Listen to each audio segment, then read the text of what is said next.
سن 70 میں ایک Roman general tights اس نے حملہ کر کے یروشلم بیت المقدس کی اینٹ سے اینٹ بجائی. 1,33,000 یہودی ایک دن میں قتل کیے.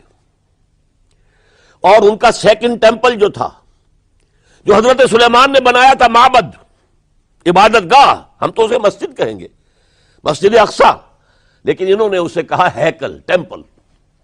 اس کو گرا دیا تھا نبوکڈ نے 587 میں. دوبارہ انہوں نے بنایا، اسے ٹائٹس نے گرا دیا. وہ آج تک گرا پڑا ہوا ہے، آج تک. صرف ایک دیوار اس کی سلامت ہے، جسے وہ ویلنگ وال کہتے ہیں. وہاں جا کر ماتم کرتے ہیں، روتے ہیں، پیٹتے ہیں. اور اس کو اس وقت سے نکال دیا گیا یہودیوں کو، نکل جاؤ فلسطین سے، بھاگ جاؤ یہاں سے، دفع ہو جاؤ. لہذا وہ ڈسپرس ہو گئے. کوئی یورپ چلے گئے، کوئی روس چلے گئے، کوئی ہندوستان چلے گئے.